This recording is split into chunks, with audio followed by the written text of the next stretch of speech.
Bonjour à toutes et à tous, je suis Fred Bousseau et je vous souhaite la bienvenue dans Trail Business Club, le podcast qui vous emmène dans les coulisses du trail running. Trail Business Club est produit par Milestone, le média des professionnels et des passionnés de trail running qui publie tous les 15 jours une newsletter dédiée à l'actualité des décideurs, des organisateurs, des équipementiers, des athlètes et des territoires. Milestone organise également chaque année Milestone Connect, le rendez-vous business et impact du trail running. Si je vous dis wise, à quoi pensez-vous ? En français, cela signifie sage, mais dans le monde de l'ultra-trail, c'est la marque premium d'équipement à forte soutenabilité et qui est partenaire de cet épisode de Trail Business Club. Le couple de pratiquants fondateurs, Axel Nardou et Guillaume Bocas, a installé son entreprise à Annecy. Depuis 2019, Wise innove autant par ses produits que par son modèle économique vertueux. Les produits sont notamment co-développés avec la communauté grâce aux plateformes digitales. Les matières sont fabriquées par un fleuron de l'industrie française et assemblées au Portugal dans un atelier à la pointe technologique. Tout cela avec un objectif, pas de compromis technique ou environnemental. Alors, n'attendez plus pour découvrir cette marque qui relève les défis de notre époque. Rendez-vous sur le site à l'adresse wisetrailrunning.com. Je reçois aujourd'hui, et à quelques jours d'un des plus grands événements trail français, au moins au niveau en nombre de participants, une personnalité, une figure de l'événementiel du sport français. Un homme au passé sportif intense, mais surtout un entrepreneur, un passionné de sport et de vélo, qui n'hésite pas à exprimer ses opinions, ses humeurs, ses émotions et ses états d'âme sur son blog et les réseaux sociaux. Bonjour Michel Sorine. Bonjour. Merci en tout cas Michel de nous accorder cet entretien pour Trail Business Club, un emploi du temps chargé en ce moment avec le marathon du Beaujolais dans quelques jours, suivi de la Saint-Élion, puisque tu es le patron de cette société qui organise ces différents événements. On va y revenir. Mais avant justement de rentrer dans ce vif du sujet sur tout ton écosystème, est-ce que tu peux te présenter ? Moi, j'ai 60 ans tout juste. Je suis dans ce métier depuis 25 ans, puisque c'est en quittant ma précédente entreprise dans la publicité, la grande agence McCann Erickson, que j'ai créé la petite société Extra et le pôle Extra Sport qui allait devenir Extra Sport plus tard. Pourquoi j'ai fait ça? Parce que depuis la fin des années 80, j'étais ce qu'on appelle un sportif frénétique. Il ne se passait pas un week-end sans que j'accroche un dossard ou une plaque sur mon vélo. Donc VTT, cyclosport, semi-marathon. J'étais pas très marathon, hein, c'était trop long pour moi. Les premiers trails, etc. Donc j'adorais ça. Et puis un jour, au moment de la quarantaine, on se pose beaucoup de questions. Moi, j'ai décidé peut-être qu'il était temps d'accorder ma passion et ma profession, ce que tout le monde tente plus ou moins de faire. J'ai tenté de le faire à travers la création d'Extrasport. Au début, de façon assez timide, puisque mes premiers événements, c'était une cyclosportive, la Scott Milboss pour mon club de vélo. Mais déjà, on sentait le professionnel qui sommeillait, puisque c'était mon premier naming avec Scott. On a dû faire une 12aine d'éditions avec eux. C'était également l'ancêtre de Lyon Free Bike qui s'appelait Bike in Lyon, qui était une course un peu folle de VTT dans Lyon Intramuros dans les années 90. Ça avait été une folie, hein. J'ai fait une édition et après la ville a catégoriquement refusé que je puisse recommencer cette folie. Voilà, donc ça c'était les balbutiements avant que je crée Extrasport. Et puis ensuite, Extrasport, j'ai commencé doucement par une rencontre. C'était en 2000. Le secrétaire général du CT Lyon, Alain Pagot, qui est toujours secrétaire général, m'appelle en me disant on aime bien ce que tu fais à la Scott Midboss. On aimerait bien peut-être que tu puisses nous aider à relancer la Saint-Élion. On n'y arrive plus. Donc on s'est rencontrés dans le 7e, dans un restaurant à côté de son entreprise de l'époque. Et on a passé un pacte. J'avais un projet de convention qui n'a d'ailleurs pas beaucoup changé en 25 ans. Et on s'est tapé dans la main. Et puis c'était parti pour une folle aventure qui a été suivie d'autres innovations par la suite.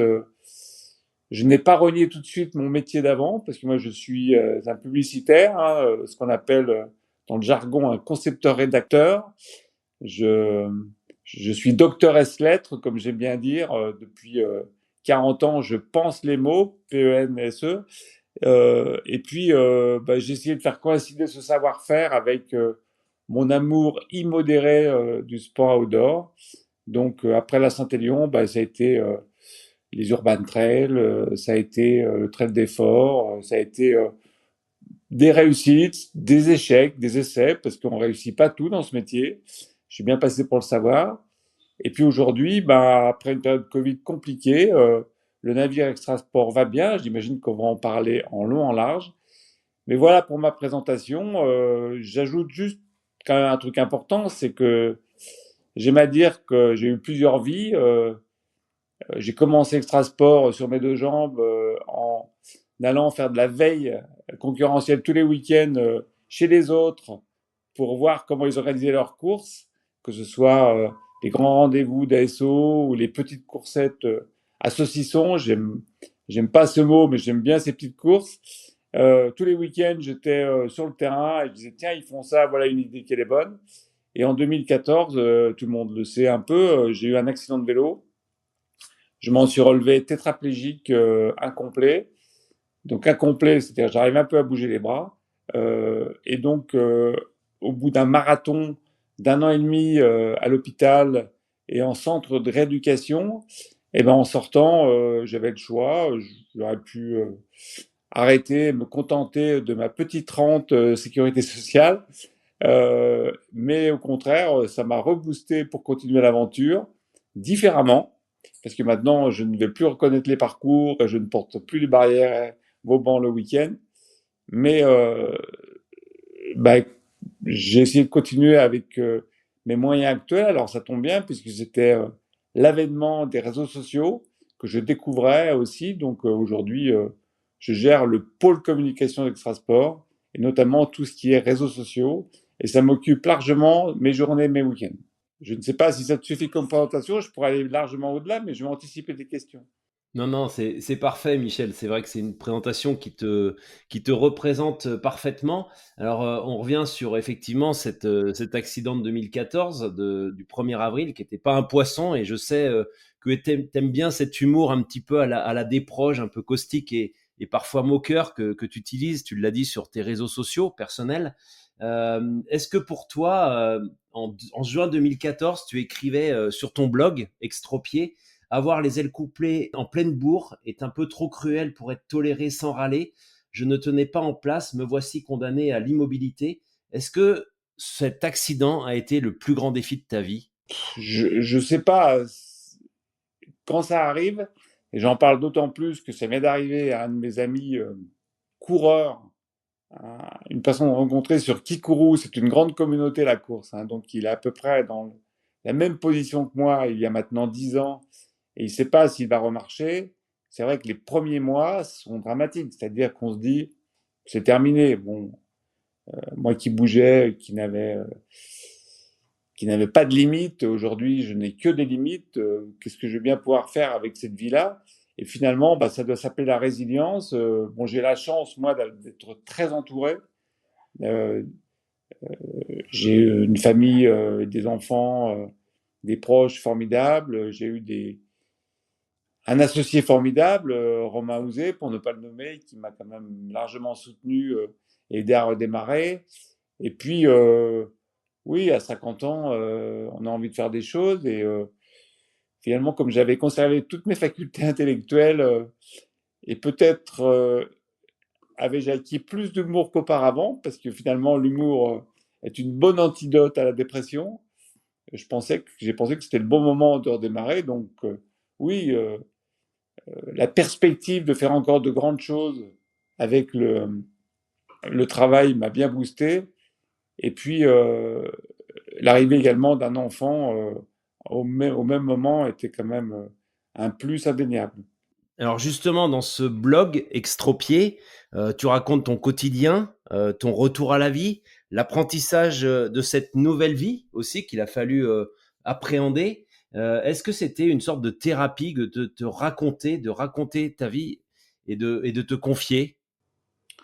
Ah oui, absolument. Bon, je tenais déjà un blog avant l'accident, et puis j'étais inondé de demandes entrantes après mon accident et je ne pouvais y répondre, donc j'ai décidé de réactiver ce blog sous un côté personnel, et donc j'ai lancé ce blog quelques semaines après ma sortie de coma.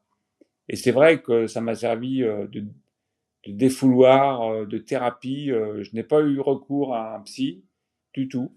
Euh, je me suis exprimé de façon quasiment quotidienne au début, puis j'ai espacé les billets. Hein. Désormais, je dois en faire 2 par an, pas plus. Mais j'ai quand même continué. Voilà. Et non, mais ça m'a beaucoup aidé. J'ai pu. J'ai jamais été un grand parleur, donc mes proches me disaient souvent, on apprend plus de choses en lisant ton blog qu'en t'écoutant. Donc effectivement, ça m'a beaucoup aidé. Ouais. Là où je me demande depuis quelques années si je fais bien de le continuer, mais finalement, je continue. J'ai toujours des choses à raconter et ça me fait marrer en fait. Voilà. Alors, pour ceux qui iront le découvrir en écoutant ce podcast, ils verront effectivement que tu manies parfaitement les mots et que c'est très très agréable à lire et qu'on apprend plein de choses avec beaucoup d'humour et qu'il y a beaucoup de vérités qui sont dites, notamment autour du handicap ou de la politique, souvent où tu aimes t'exprimer sur la politique, sur tes opinions, sur tes états d'âme. En tout cas, je reviens sur aussi cette longue absence à la fois du coma et de la rééducation. Moi, je te revois en août 2015 au départ de la CCC avec Michel Poletti et Patrick Basset. C'était, je crois, ton premier retour public où les gens pouvaient te voir et c'était pas non plus anodin. C'était sur le départ d'une course, une ligne de départ qui te tenait à cœur. Est-ce que c'était volontaire d'être là et est-ce que c'était important aussi pour toi de noter ce départ et ce retour sur un départ justement? Non, c'était pas ma volonté. C'est Michel Politique qui a eu l'extrême gentillesse de m'inviter. On reparlera peut-être tout à l'heure de Michel Poletti. C'est quelqu'un j- pour qui j'ai toujours une énorme admiration. Je trouve que c'est un super pro et un super humain. Donc, il m'avait invité au départ. J'ai hésité parce que j'étais pas encore au mieux de ma forme. Et puis finalement, je me suis rendu à Cham et puis j'ai eu droit effectivement aux honneurs du départ de la CCC, une course que j'avais fait 3 ou 4 fois et c'était plutôt chargé d'émotions. Ensuite, j'ai même eu droit à mon petit tour d'hélico. J'ai demandé plusieurs fois au pilote d'hélicoptère si je pouvais sauter, mais il a refusé. Il n'a pas tellement compris ce trait d'humour. Mais au final, non, c'était un moment fort. Bon, après, je suis pas sûr que je réitérerais ce genre de choses, mais c'était euh, c'était un moment dont on me reparle. Mon copain Stéphane Chesillot en a souvent reparlé.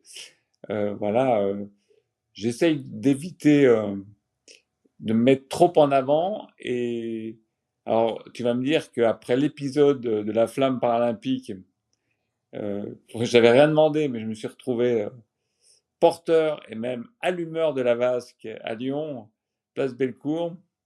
Bon, un moment compliqué pour moi, mais je l'ai fait, c'était plutôt rigolo. Et en tout cas, pour l'entreprise, c'était bien cette mise en avant. Puis ça n'arrive qu'une fois tous les 100 ans, les Jeux Olympiques en France, donc j'ai un peu de chance. Hein, pour... On y reviendra sur cette flamme olympique qui aussi te tenait à cœur, mais avec un peu d'amertume sur certains points, on en reparlera. Alors justement, on passe de la vie un peu perso, ta vie d'entrepreneur, de sportif, cet accident, à la vie de chef d'entreprise. Aujourd'hui, la Saint-Élion va fêter ses 70 éditions dans quelques jours. Tu crées cette entreprise en 2020, tu t'associes avec une personne, vous créez à la fois une agence de com, une agence événementielle. Alors à l'époque, ça s'appelait agence de publicité. Aujourd'hui, on appellerait peut-être ça plus une agence de marketing. Et en 2019, vous vous séparez. Est-ce que tu peux revenir sur ces 25 années d'extra sport? Comment ça s'est passé et vous en êtes où aujourd'hui? Bah, au départ, c'était un challenge, j'étais passionné, donc je pensais qu'il y avait un coup à jouer dans l'événementiel sportif. J'avais beaucoup travaillé dans l'événement, B2B pour les entreprises, des agences pour lesquelles j'avais travaillé, mais je voyais effectivement l'étape du tour se lancer, je voyais euh, les premiers pros. On n'était pas nombreux à l'époque et je pensais effectivement qu'avec des moyens de communication et une approche peut-être un peu différente, on pouvait créer de beaux événements. Donc, c'est parti un peu de ce constat pour lancer ce pôle extra sport au sein d'Extra, mais au départ, on vivait quand même essentiellement de communication classique. Et comme je le disais, petit à petit, euh, on a réussi à faire une Saint-Élion qui est passée de moins de 1500 personnes à 3000 la première année. Et puis rapidement, c'était 5000, 6000, 7000 jusqu'à atteindre les 10, 12 000 dans les années 2010. Parallèlement, on en a lancé d'autres. Il y a eu le Paris Urban Trail en 2007, euh, concept pour lequel je me suis fait avoiner dans la presse spécialisée parce qu'ils trouvaient que cet oxymore était particulièrement mal choisi. Aujourd'hui, bon, je vois qu'il y a des urban trails à peu près partout. Je me dis que j'aurais dû peut-être déposer le nom, ce que j'ai essayé de faire, mais trop tard.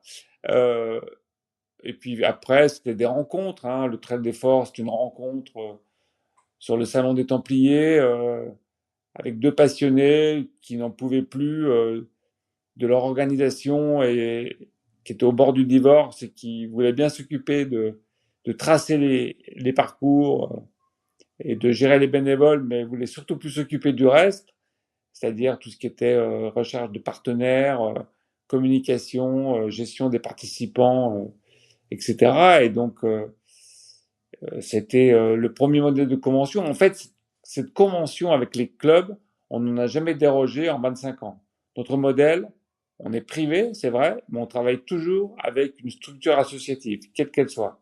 Tous nos événements, on en gère une douzaine aujourd'hui, il y a une association, un club, qui soit propriétaire de l'événement ou pas d'ailleurs, hein, parce que même quand on crée un événement, comme c'est le cas, on en parlera peut-être, on vient de lancer un marathon dans le Vercors, on va chercher un club pour nous aider.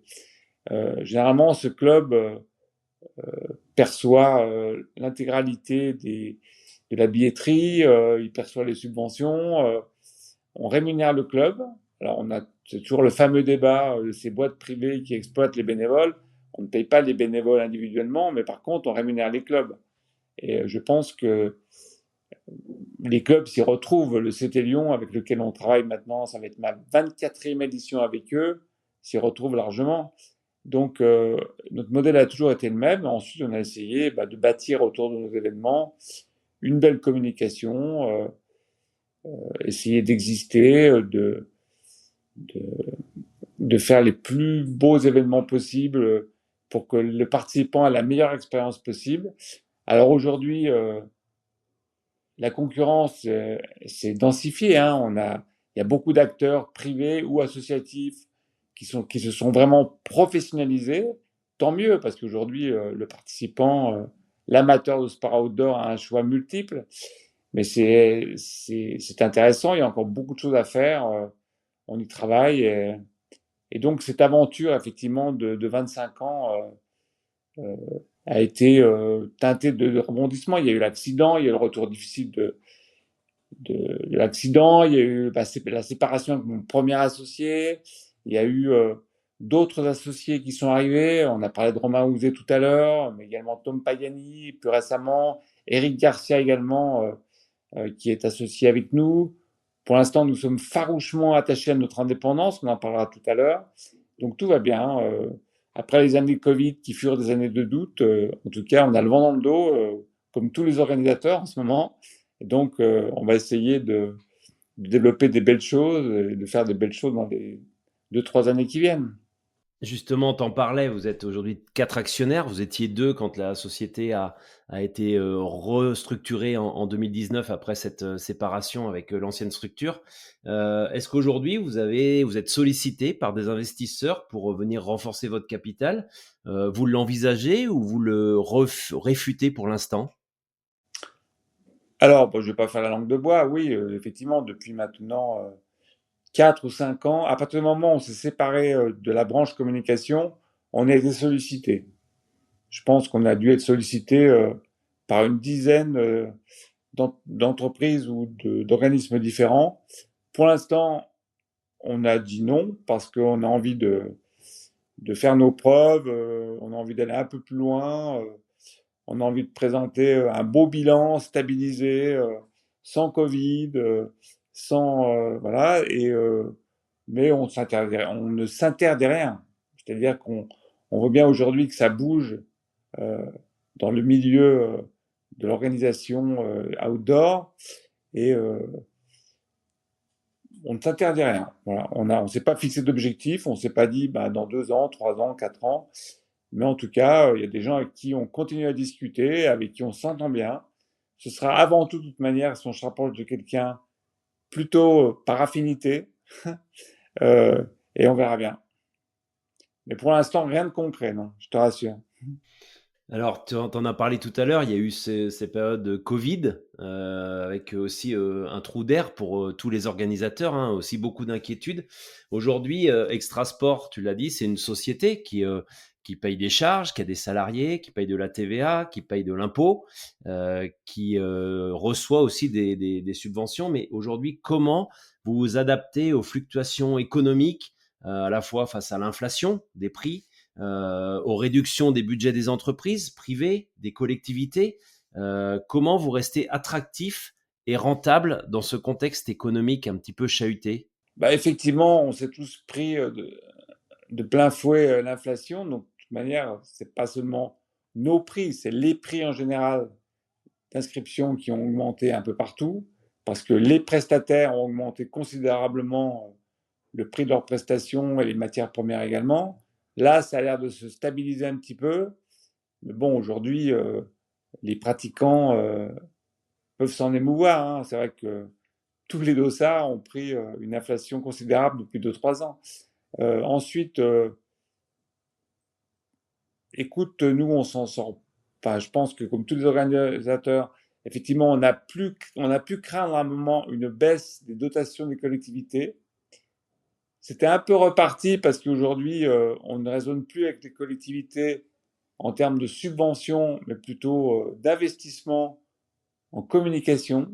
C'est-à-dire que plutôt que de mettre aujourd'hui leurs billes dans des campagnes de communication dans le métro parisien, je pense que beaucoup de collectivités se disent finalement l'outdoor, c'est une formidable vitrine pour nous, pour le territoire, et en plus, ça s'accompagne de retombées économiques immédiates pour nous. Euh, je prendrai pour exemple le territoire du Puy-en-Velay, hein, pour lequel on organise maintenant depuis 12 ans, 13 ans, le Trail du Saint-Jacques, qui est passé sous pavillon UTMB il y a 3 ans. Bon, c'est un investissement pour le territoire, mais il s'y retrouve largement parce que on communique beaucoup sur des territoires où il n'irait jamais. Et puis, en termes de retombées économiques, ils le constatent eux-mêmes, hein. Tous les logements sont pleins dans un rayon de 50 km autour du puits pendant 2 jours. Les restaurateurs sont pleins. Donc, il y avait effectivement une reprise assez nette des investissements des collectivités. Alors, ça, c'était avant l'équation du gouvernement Barnier. Je pense que la baisse de 25% des dotations aux collectivités va peut-être changer la donne pour les années futures. Mais en tout cas, dans notre modèle économique, nous, on sait qu'il est le même pour tous les organisateurs, je pense. Aujourd'hui, c'est grosso modo 60 à 70% de billetterie, euh, je dirais 25% de partenaires privés et 10 à 15% de partenaires publics. C'est à peu près ça. À la louche, ça dépend des organisations, mais c'est un peu ce qu'on retrouve aujourd'hui.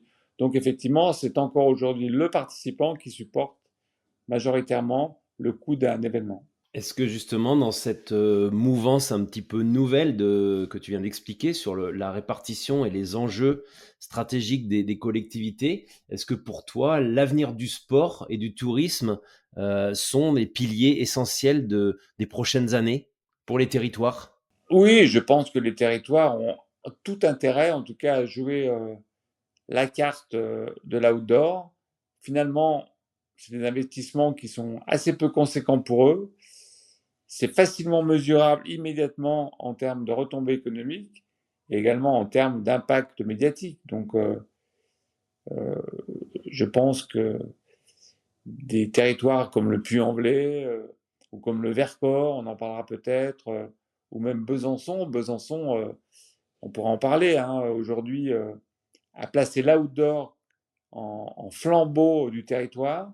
Alors, c'est pas seulement le Trail des Forts, hein, même si on reste aujourd'hui le principal événement outdoor du territoire, mais ils ont lancé ce grand événement et salon des grandes heures nature. Ils ont lancé une école. Il se passe beaucoup de choses à Besançon autour de l'outdoor. Et même si la municipalité a changé de couleur en 2020, il reste sur cette ligne totalement. Donc on s'aperçoit effectivement que les collectivités aujourd'hui, effectivement, c'est un levier significatif pour eux d'investir pleinement sur l'outdoor. C'est en tout cas le discours qu'on leur tient. Alors, ils ne sont pas tous forcément convaincus, mais enfin, on peut voir quand même, à travers toutes les créations actuelles, que généralement l'impulsion vient du territoire. Il faut un organisateur. C'est d'abord la rencontre d'un organisateur et d'un territoire. Ensuite, on va aller chercher des partenaires privés. Mais d'abord, l'osmose se fait à travers effectivement la rencontre d'un organisateur, qu'il soit privé ou associatif, et d'un territoire. En tout cas, pour nous, c'est comme ça que ça se passe. Est-ce qu'aujourd'hui, vous avez des chiffres qui vous montrent le retour sur investissement ou en tout cas ce que consomme un coureur par jour, que ce soit au Puy-en-Velay, que ce soit sur la Saint-Élion, le Lyon Urban Trail que vous organisez ou, comme tu l'as dit, sur l'effort de Besançon. Est-ce que vous avez calculé ces retours directs? Alors là, je ne pourrais pas te les donner parce qu'ils diffèrent déjà d'un événement à l'autre fortement. Euh, sur, euh, sur Le Puy ou sur Besançon, ça a été plus ou moins mesuré à travers les enquêtes de satisfaction. Mais en tout cas, oui, effectivement, la personne, on sait que ne vient jamais seule, consomme de l'hôtel, consomme du restaurant, consomme des achats au salon, chez nos partenaires. Euh, il y a de toute façon, en termes de retour, des études assez précises qui se montent. Alors, je te parle de précision et je suis incapable de t'en apporter. Je te prie de m'excuser, mais en tout cas, oui, ces études existent de plus en plus. Alors on va revenir à la Saint-Élion qui va fêter ses 70 ans. Toi, tu as repris une vie à plus de 70 à l'heure, presque à 100 à l'heure, une vie de patron, de passionné avec Romain Houzet, tu t'en parlais tout à l'heure, qui est ton fidèle bras droit depuis 15 ans, qui est maintenant aux commandes des événements.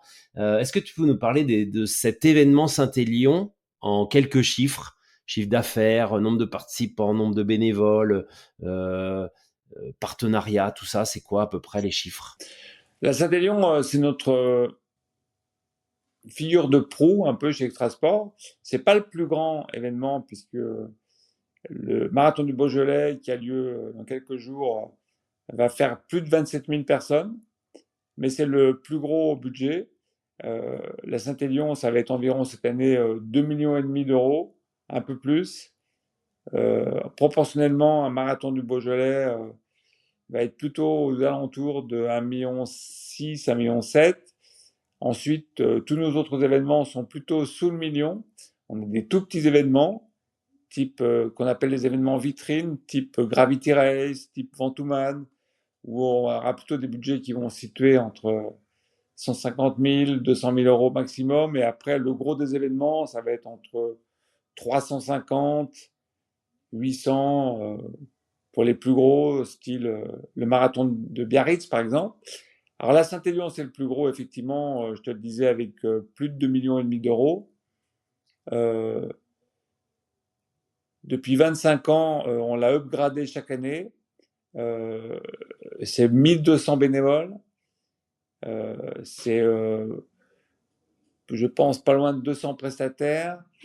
Euh, c'est un écosystème basé effectivement sur la billetterie, mais pas que. On a lancé le salon du trail running aujourd'hui qui grossit d'année en année. C'est toujours le même club organisateur depuis depuis 72 ans en ce qui concerne l'épreuve, et avec nous, ça fait 25 ans qu'on bosse avec eux, le CT Lyon. Alors le CT Lyon, c'est un club de cyclotouristes en plus, rien à voir avec le trail running, mais ils vont fêter l'année prochaine leurs 100 ans. Je crois que c'est le plus ancien club lyonnais. Voilà. Donc, eux, ils sont tout contents, effectivement, de voir là où on a amené la Saint-Élion avec eux. Alors, effectivement, tu l'as dit, nous, on est une entreprise privée, donc on ne travaille pas dans le monde des bisounours, hein, on a des charges à payer. Aujourd'hui, Extrasport, on a 13 salariés fixes et une bonne dizaine d'alternants, stagiaires et freelance. Alors les freelances, c'est quasi comme des salariés parce qu'ils travaillent beaucoup pour nous, mais ils n'ont pas le statut salarié. Je pense notamment aux graphistes et d'autres intervenants. Voilà, on a en tout cas une bonne famille aujourd'hui de pratiquement 25 collaborateurs. Et donc tout ça, il faut que ça tourne. Et aujourd'hui, la principale charge de l'entreprise, c'est la masse salariale, hein. Donc, pour payer tout ce monde, il faut que les événements dégagent une marge bénéficiaire, ce qu'on essaye de faire. Ça marche pas à tous les coups. Il y a des événements qu'on aime bien, qu'on aimerait bien continuer par passion, mais à un moment, ça rentre plus dans le scope. Il faut se décider à couper le fil, ce qu'on a pu faire dans le passé, avec tristesse, mais aujourd'hui, il faut qu'un événement rapporte l'investissement qu'on va y mettre. Donc, voilà, dans le catalogue Extrasport, depuis 25 ans, on en parlait, il y a des événements qui sont apparus, d'autres qui ont disparu, parce qu'à un moment, c'était pas possible, puis on a fait aussi des erreurs de parcours, on a eu des échecs. Mais en tout cas, la Saint-Élion, effectivement, oui, cette 70e est très importante pour nous. D'abord parce que elle rencontre un succès qu'on n'a jamais eu. On est toujours plus ou moins complet, mais là, cette année, on a été complet un mois et demi après l'ouverture des inscriptions. Euh, les retombées presse vont être extrêmement importantes cette année par rapport aux autres années. Et puis on voit bien qu'il y a un engouement autour de cette édition. On ne peut pas se rater, mais on fait tout pour. On va bien réussir. Alors, tu disais que aujourd'hui, il y a des piliers économiques fondamentaux. Il faut pouvoir équilibrer l'entreprise. Il y a des événements qui fonctionnent bien, d'autres sur lesquels c'est peut-être essai-erreur et parfois vous pouvez perdre de l'argent. Est-ce que vendre son nom historique à un partenaire, puisque depuis 4 ans, vous vous appelez ASICS Saint-Élion, on a vu récemment des événements comme les Templiers devenir Oka les Templiers, la Maxi Race, devenir Terex, avec le partenaire Adidas, dédié au sport outdoor. Est-ce que c'est important aujourd'hui et nécessaire de valoriser son événement économiquement pour le rendre rentable aussi, en accordant le naming? D'abord, c'est le genre de proposition qui ne se refuse pas. Je pense que pendant des années, il eût été compliqué d'imaginer pouvoir faire un naming parce que les partenaires n'étaient pas spécialement demandeurs. Là, aujourd'hui, ils se livrent une guerre importante et donc les grandes marques ont intérêt à marquer leur territoire. Donc, effectivement, on a vu avec Oka, on a vu avec Terex. Donc, nous, quand ASICS nous a demandé il y a 4 ans si il pouvait devenir partenaire et partenaire titre. Alors ça nous a posé un petit problème identitaire parce qu'il a fallu en parler au club, euh, mais que le club a rapidement été d'accord. Et pour nous, effectivement, ça a été ce qui nous a permis de franchir un nouveau cap. C'est-à-dire, effectivement, c'est plus de moyens financiers, c'est plus d'exigences, parce qu'effectivement, ASICS, c'est une entreprise qui n'est pas philanthrope, hein. Ils ont besoin d'avoir des retours très forts en termes d'activation, de visibilité. Donc, ils nous ont forcés à être meilleurs sur le plan marketing, sur le plan communication, sur le plan branding sur place. Voilà, ils nous ont vraiment poussés en avant. C'était super. Et on a eu la chance l'an dernier, parce que le problème de ce genre de partenaire, c'est que c'est éphémère. Il suffit qu'un directeur marketing change et on peut changer d'avis. On l'a vécu dans le passé. Donc là, on était assez fiers l'an dernier que Casix reparte 3 ans avec nous. Et c'est clair que j'entendais l'autre fois la responsable des Templiers s'exprimer sur l'apport d'Oka. On a vécu la même chose sur la Saint-Élion avec Casix. Et je dirais effectivement que ça ne se refuse pas. Et si on rentre dans le détail, c'est tu upgrades de combien le partenariat classique et dès qu'on passe en naming, c'est 3 chiffres, 4 chiffres, 5 chiffres, 6 chiffres? Non, c'est pas si chiffres, non. Non, on passe les 5. Ouais. Ça reste des partenariats à 5 chiffres rien que pour le naming. Oui, mais ça comprend. Il y a pas que du cash, hein. Il y a beaucoup d'autres choses. Il y a, il y a eu des goodies, il y a eu du matos, il y a eu des tenues complètes pour les coureurs. On habille la team Paralight. On fait beaucoup de choses. Non, c'est un apport qui est global. C'est un, c'est un partenaire avec lequel on travaille beaucoup, on échange beaucoup. Chaque année, on dit, bah voilà, qu'est-ce qu'on pourrait améliorer, qu'est-ce qu'on pourrait faire mieux. Non, mais c'est une valeur inestimable pour nous, hein. Et on voit bien aujourd'hui que c'est pas si simple de ramener des équipementiers sur toutes nos épreuves. Euh, donc, quand on a la chance qu'un équipementier nous fasse confiance, c'est le cas de Mizuno, par exemple, récemment sur le trail d'effort. Alors, on a eu 5 ans de Oka, mais Oka, maintenant, ils voient plus grand, donc ils se sont concentrés sur des choses plus grosses et plus brillantes. Voilà, donc on a bien été content qu'un partenaire avec lequel on avait déjà travaillé dans le passé, Mizuno, qui est quand même une marque emblématique, nous fasse confiance sur le trail d'effort. Et ça nous apporte à chaque fois un vent de fraîcheur, une motivation. On a envie de bien faire, on a envie de les satisfaire. C'est très important. Tous les partenaires sont importants, hein. Les captifs comme les hors captifs. Mais c'est vrai qu'une marque emblématique du secteur qui vous fait confiance, ça donne toujours un petit coup de boost. C'est une forme de récompense, j'imagine. Toi qui es un amateur, un amoureux du vélo, c'est ta passion première. Tu as aussi créé, tu l'as dit tout à l'heure, la Scott Milboss au sein d'Extrasport. Tu as aussi remis sur selle le Paris-Bordeaux. Aujourd'hui, c'est des événements, toute la partie vélo a disparu du catalogue, entre guillemets, Extrasport. Pour quelles raisons? Et est-ce que vous pourriez y revenir un jour? Eh ben, je dois dire que le vélo, malheureusement, ne bénéficie pas de l'effet boost que l'on ressent aujourd'hui dans le running. Alors, on a l'impression que l'ultra cycling est très tendance, etc., mais ça reste quand même un marché de niche. Euh, Il y a des gens qui occupent très bien ce secteur avec brio, hein. Je pense au RAF et Arnaud Manzanini, et je pense aussi au Biking Man. Voilà, eux, ils ont créé leur marché, ils y règnent en maître. C'est très difficile pour nous d'apparaître sur ce marché, même si on aimerait bien et si on est passionné. On voit bien qu'il y a des activités, des pratiques telles que le VTT qui sont aujourd'hui à bout de souffle. Moi, je me souviens des premiers Rock d'Azur et il y avait des courses de VTT chronométrées tout le week-end partout. Aujourd'hui, il n'y en a quasiment plus. Le Rock d'Azur reste un très bel événement, mais aujourd'hui, c'est un événement où l'on marche, où l'on court, où l'on fait du gravel.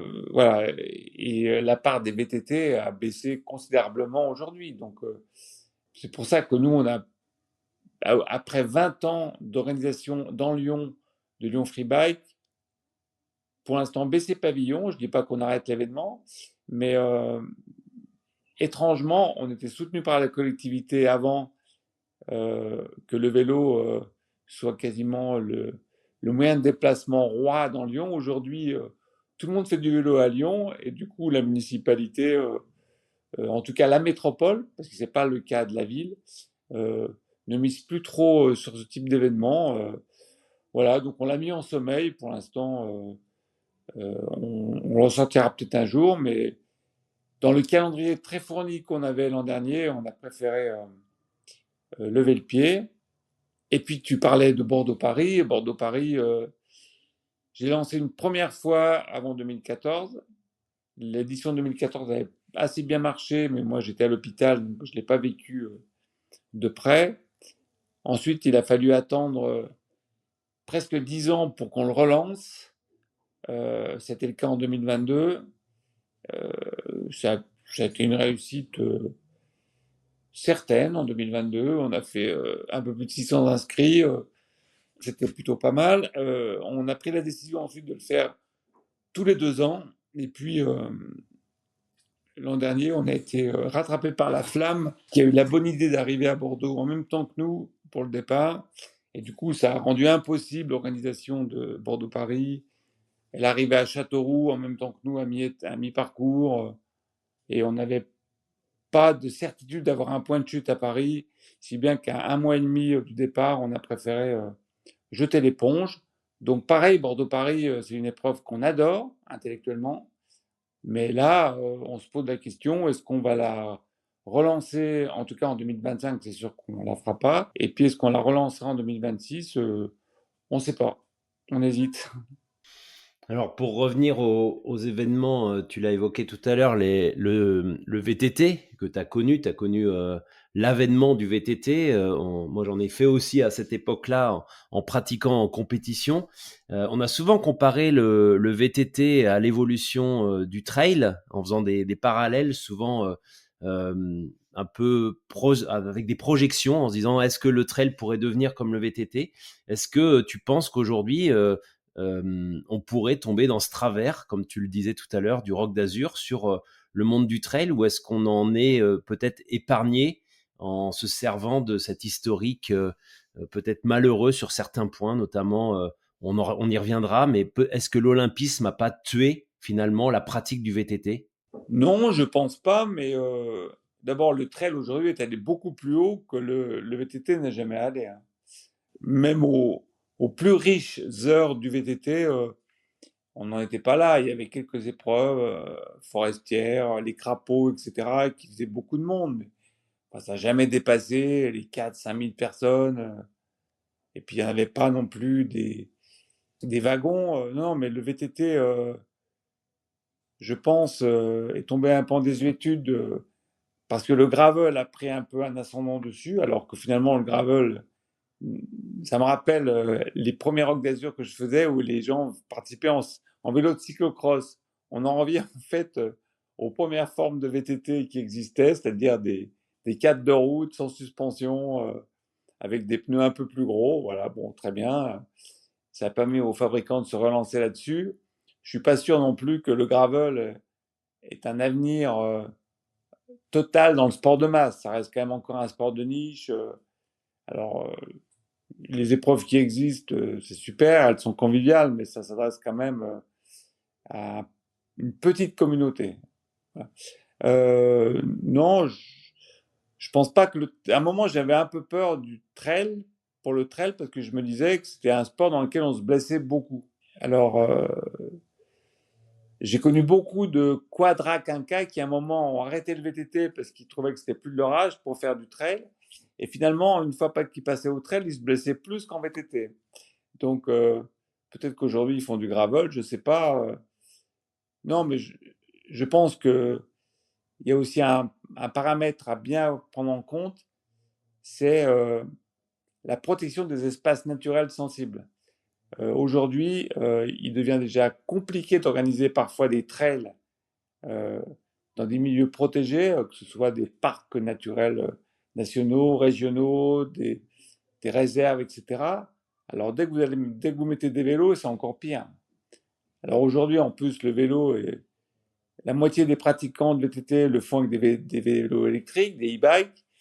Donc, je pense que ça va devenir assez compliqué pour eux. Donc, non, mais je pense que le trail running va éviter ces écueils. Après, je pense que toute mode passe.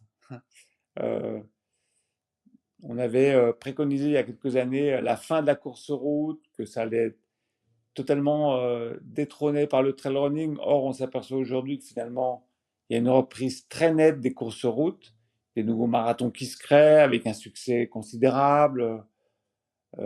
Toulouse, la semaine dernière, a fait 30 000 personnes pour la relance de son marathon et de courses associées, le marathon de la Côte d'Amour, lancé sur la façade atlantique, a fait également 14 000 pour la première. Donc on s'aperçoit que la course sur route repart en plein pot. Euh, le trail running a le vent en poupe en ce moment. Le running en général. Donc il n'y a pas de raison que ça change. Alors après, on est toujours assujetti au contexte social. Hein, c'est sûr qu'aujourd'hui, les dossards coûtent cher, le matos coûte cher. Quand on veut courir un peu sérieusement, bah, il faut une paire de chaussures à 150 euros, un peu de matos, un GPS, etc. Il peut avoir aussi un jour un retour contextuel qui fasse lever le pied à pas mal de pratiquants. Mais aujourd'hui, on s'adresse quand même à une clientèle quadra. Nos clients, comme ceux de toutes les courses de trail running en France, c'est plutôt des gens qui ont entre 35 et 50 ans, qui ont du pouvoir d'achat. Donc, mais cette population va vieillir. Et est-ce que la jeunesse va forcément se ruer sur le trail running? Alors, il semblerait que oui. Est-ce qu'ils vont pas préférer le crossfit ou d'autres sports? Je ne sais pas. Mais on s'aperçoit en tout cas que la moyenne d'âge de nos événements baisse, mais pas de façon spectaculaire. Donc, et comme on est en bonne santé de plus en plus vieux, elle a la même tendance, peut-être dans certains cas, à ne pas trop bouger depuis quelques années. Alors le trail running, c'est effectivement peut-être une des disciplines des sports outdoor, de l'ensemble des sports outdoor qui coûte le moins cher finalement. Ce qu'on fasse du gravel, du VTT, du ski alpin, du ski de rando, de la planche à voile, du kitesurf, c'est finalement des sports assez coûteux. Et là, on revient au running où il y a quand même un coût qui est assez modéré. On peut facilement le faire à côté de chez soi sans forcément que ça coûte trop cher. Justement, Michel, sur l'environnement des sports outdoor en général que tu connais bien, que tu as longuement observé, dans lequel tu baignes, en 2019, vous créez à plusieurs le CESO, le collectif événementiel des sports outdoor. Il me semble que c'est né vraiment au cœur du Covid, hein, puisqu'il fallait absolument répondre à une problématique de financement, de finances, d'organisation, puisque tout le monde perdait les commandes de ces organisations. Vous créez, je crois, ça un petit peu avec Michel Politi et Patrick Basset. Est-ce que tu peux nous en dire plus sur la création de ce CESO? Et on reviendra après sur sa transformation aujourd'hui en 2024. Ah bon, au départ, c'était même plus précis que ça. On s'est appelé avec Jean-Charles Perrin, qui à l'époque gérait l'Écotrail de Paris, et Pascal Thériault, qui gère ASO, mais pas le ASO de Paris, le ASO du sud de la France. Et puis effectivement, on avait envie de travailler ensemble sur un cahier des charges pour la FFA en disant oui, il est possible d'organiser des événements en période Covid en prenant toutes les précautions possibles. Et ça nous a fait tellement de bien de pouvoir échanger avec des confrères, parce qu'on ne le fait pas assez, euh, que au sortir de la crise, d'abord on a agrandi le cercle, on est allé chercher d'autres personnes, mes amis de d'Idéal, pas Grenoble, au C-Sport, ASO même à un moment était dans le scope. Enfin, on a vraiment élargi, il y avait Ironman qui est toujours là, nos amis du TMB. Et puis on avait plaisir dans ce moment de confinement à faire des visios, à échanger.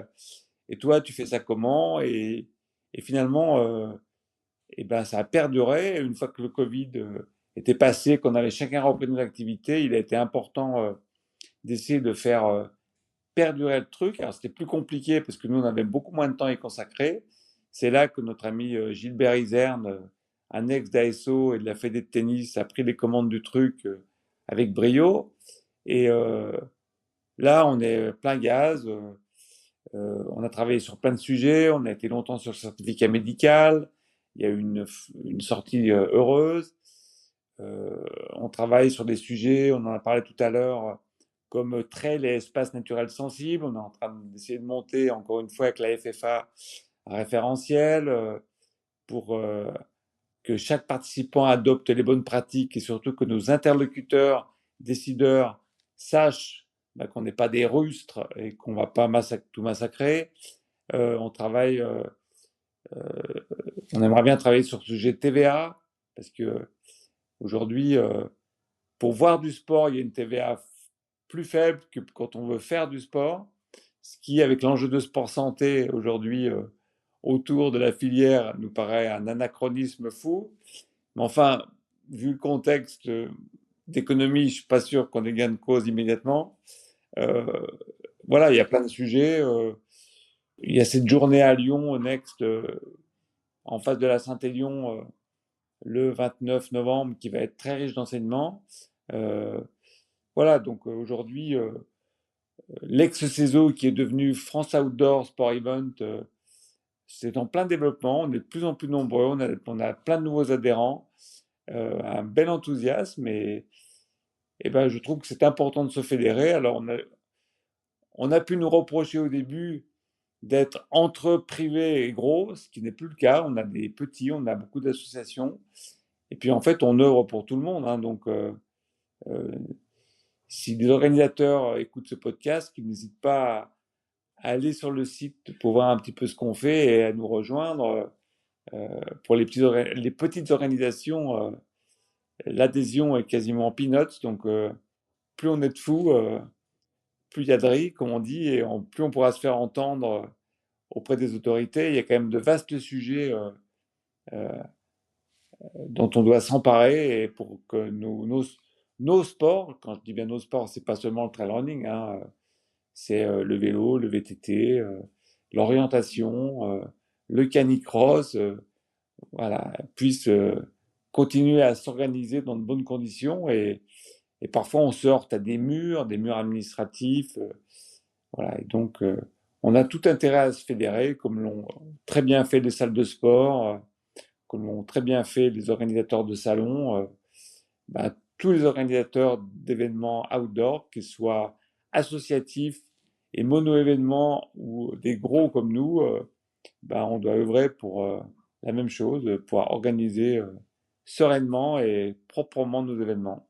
Alors tu l'as dit, il y a des enjeux majeurs, notamment avec cette TVA à 5,5% qui est sur la TVA sur les spectacles, alors que sur la pratique, tu l'as dit, elle est à 20%, si je me trompe pas. Et puis, est-ce qu'aujourd'hui, la solution peut-être d'après, l'étape d'après, serait pas de créer, pourquoi pas, une super fédération qui rassemble aussi un petit peu tous ces acteurs, plutôt que d'être juste France Outdoor. Alors pour ceux qui veulent aller consulter, c'est France Outdoor Sport Event sur Internet.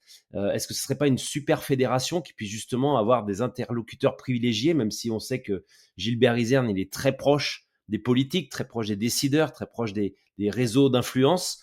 Est-ce que l'étape d'après, ça serait pas celle-ci? Je dirais non, parce qu'il y a des fédés qui existent et qui font très bien leur job. Je pense à la FFC et à la FFA, hein, qui sont les deux principales, et même la FF3, elles sont là. Il faut qu'on arrive à travailler ensemble. C'est pas toujours simple de se comprendre, mais on y travaille et je pense que ça va de mieux en mieux. Et puis c'est des logiques un peu peut-être différentes selon les sports. Non, aujourd'hui, on a tout intérêt, nous, à travailler avec les fédés existantes. Et en tout cas, on s'applique à le faire et ça va de mieux en mieux. Alors, on va arriver au terme de ce podcast. Michel, merci encore, parce que je sais que ton temps est compté. Je voudrais revenir sur cet olympisme. En 2006, tu étais porteur de la flamme en étant valide lors des JO de Turin. En 2024, tu es porteur de la flamme des JO paralympiques. Tu allumes le flambeau à Lyon, la vasque. Ça représente quoi aujourd'hui pour toi les Jeux olympiques dans ta vie d'homme et dans ta vie de sportif? Oh je vais pas cracher dans la soupe, mais le symbole, pas grand-chose, je dois avouer. Non, en 2008, j'ai porté la flamme à la demande de la région Rhône-Alpes, qui a toujours soutenu la Saint-Élion. Et à l'époque, ils avaient invité tous les organisateurs des grands événements régionaux. Il y avait l'Ardéchoise, la Coupe Picard, le marathon de l'Ardèche, etc., à venir faire un relais pour les Jeux d'hiver de Turin quand la flamme était passée en Isère. Donc on avait fait ça, j'avais trouvé ça rigolo. Bon, c'est pas époustouflant, hein, mais bon, j'avais porté la flamme. Moi, je me voyais porter la flamme sur 15 bornes, et en fait, j'avais dû la porter sur 500 mètres. Bon, c'était un peu frustrant. Après, bon, quand la ville me l'a demandé, c'était en novembre 2023. J'étais loin d'imaginer encore l'événement qu'allait être ces Olympiades à Paris. Je ne faisais pas partie des sceptiques, mais je ne m'y intéressais pas plus que ça. Bon, j'ai évidemment dit oui parce je travaille très bien avec la ville de Lyon. Ce sont des interlocuteurs hyper sympas et bien sûr, j'ai dit oui tout de suite. Et finalement, on a vécu un été qui était tellement fou devant les JO et ensuite devant les épreuves paralympiques que j'étais quand même que ma fierté s'est amplifiée au fur et à mesure que je me rapprochais de l'échéance. Et après, effectivement, le jour J, c'était assez fou puisque j'ai appris quelques jours avant que non seulement je portais la flamme, mais j'allais être le dernier, que j'allais allumer la vasque. Donc c'était drôle de vivre ce, cette petite fenêtre de notoriété qui n'a pas duré, hein, je te rassure, mais euh, c'était assez rigolo et j'avoue que j'en ai pas mal joué d'un point de vue marketing à titre professionnel. Et je continue d'ailleurs, mais non, non, on parle beaucoup d'héritage des Jeux Olympiques. Je ne sais pas exactement ce que ça veut dire, mais en tout cas, ça m'a donné immédiatement envie, après les Jeux paralympiques, je me suis dit, je vais faire un truc pour la Saint-Élion avec le handisport. Alors, il se trouve qu'au même moment, nos amis de l'UTMB l'ont fait eux aussi avec leur team adaptif, je crois. Bon, on a fait la même chose qu'eux, mais on ne s'est pas copié l'un sur l'autre parce qu'on avait décidé parallèlement. Donc là, je suis assez content effectivement de lancer ça. Donc cette année, on a une trentaine d'athlètes qui ont tous souffrent tous d'un handicap physique ou psychique. Euh, Mon seul regret, j'aurais bien aimé avoir un confrère tétraplégique qui puisse le faire en jeu à l'aide. C'est déjà arrivé dans le passé. J'avais trouvé des candidats pour être dans la joëlette. J'ai pas trouvé d'équipage pour les conduire. Le délai était trop court. Donc j'espère bien que l'année prochaine, je pourrai faire concourir deux, trois potes à moi sur la Saint-Élion en joëlette. Mais c'est vrai qu'une joëlette sur la Saint-Élion, bah, c'est 36 coureurs quand même qui doivent se relayer dans la nuit pour amener la joëlette à bon port. Donc c'est vrai que c'est une certaine organisation. Donc pour revenir au JO, non, que du bon. Alors c'est dommage qu'on rentre dans cette période d'austérité qui va sans doute affecter également le sport. J'ai vu que le gouvernement avait reculé sur les 2 heures quotidiennes, ou je ne sais pas si c'était quotidienne, oui, je crois que quotidienne, que le président avait annoncé pour les scolaires. Voilà, je pense que qui dit période de récession budgétaire, bah, les premiers touchés, avant même la culture, c'est souvent le sport. Donc, nous verrons bien. Euh, mais non, c'est une parenthèse enchantée pour parodier le film du même nom. Alors j'imagine, toi qui mène souvent la réflexion assez loin, qui t'exprime beaucoup, tu y as pensé à l'idée d'avoir un jour les JO aux Jeux Olympiques d'été, où on en a parlé récemment, puisque André Giraud, président de la FFA, l'avait évoqué au mois d'avril lors des championnats de France de trail running à Buis-les-Baronnies, chez Hervé Simon, que tu connais très bien aussi, qu'il pourrait pourquoi pas y avoir les Jeux Olympiques lors de la session en 2032 en France. Est-ce que tu l'imagines ça sur une session hiver, avoir du trail? Bah, ce serait forcément du trail blanc ou alors à la Saint-Élion, mais non, là, tu m'apprends, tu me donnes cette idée. Franchement, non, je ne suis pas sûr que le format olympique se prête au trail, mais je peux me tromper, hein. Il y a eu un large débat dessus cet été, au cours notamment de la journée Miles and Stone d'Annecy. Après, c'est pas forcément un sport très télévisuel. Je sais pas, j'ai pas d'avis là-dessus. Après, oui, si on arrive à le faire, le VTT en tout cas qui est devenu un sport olympique, J'ai eu beaucoup de plaisir à le voir et je pense pas du tout que c'est tué ce sport. Il y a eu d'autres paramètres. Après, pourquoi pas du trail au JO, je verrais plutôt ça l'été, hein, personnellement. Mais pourquoi pas l'hiver, hein. On a noté que la Saint-Élion pouvait éventuellement se porter candidate sur une épreuve insolite nocturne de trail pour les JO, c'est 2030 dans les Alpes. Michel, merci de m'avoir reçu, en tout cas dans ton emploi du temps et dans toutes tes occupations. Ça n'a pas été simple. Est-ce que tu as un élément à rajouter concernant cette Saint-Élion ou aussi j'ai vu l'autre jour que tu avais annoncé une bonne nouvelle puisque tu allais bientôt être GPMR. Alors, est-ce que tu peux nous annoncer ce que c'est que GPMR? Non, oui, je vais être grand-père, oui. Donc, c'est toujours un cap à passer. À 60 ans, je vais être grand-père. C'est une bonne nouvelle. C'est ma fille aînée qui était plutôt très et sportive qui va lever le pied un peu. J'espère que son conjoint et géniteur ne lèvera pas trop le pied parce que c'est quand même un très bon athlète. Et GPMR, pour préciser, c'est grand-père à mobilité réduite, hein. C'est bien ça. C'est ça. Merci beaucoup Michel. On se voit alors et pour ceux qui seraient intéressés donc à la conférence Next qui aura lieu le vendredi 29 à Lyon en prémisse de la Saint-Élion. Puis après, on peut te croiser sur le salon de la Saint-Élion puisque t'es tout près dans cette grande halle Tony Garnier, toujours disponible et je te remercie pour ça. Je rappelle aussi ton blog qui est aujourd'hui consultable et qui est vraiment très très intéressant. Je vous conseille vraiment d'aller lire, c'est extropiedtoutattaché.com.